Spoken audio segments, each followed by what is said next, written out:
Hello' guys welcome to my another mini blog. আজি মই ওলাইছোঁ কলেজলৈ বুলি আজি 6 তাৰিখ যিহেতু মুখ্যমন্ত্ৰী নিযুত মইনা আঁচনিৰ ফৰ্ম বিতৰণ কৰিব। ডিগ্ৰীৰ ফাৰ্ষ্ট ছেমিষ্টাৰ হিচাপে ময়ো পাম মইনা আঁচনি। নতুন কলেজ নতুন ইউনিফৰ্ম পিন্ধি মোৰ কলেজলৈ যাওঁ লাগি আছিল। বানপানীৰ বাবে 1 আগষ্টৰ পৰা ক্লাছসমূহ 10 আগষ্টলৈ নিলে, সেইবাবে মনটো অলপ বেয়া লাগিছিল। কিন্তু মাজতে মইনা আঁচনিৰ বাবে 6 আগষ্টত আমাক যে মাতিলে, ময়ো ওলাইছোঁ দেই। মোক বায়ে থ'বলৈ গৈছে।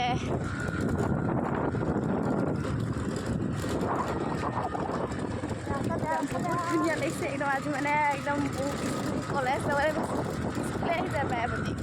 খালি ৰাস্তাটো বৰ এটা ভাল নহয় দেই। MRSত একেলগে পঢ়া লগৰ কেইজনমানকো লগ পালোঁ। তেওঁলোকৰ সৈতে খোজকাঢ়ি কলেজলৈ বুলি গৈ আছোঁ।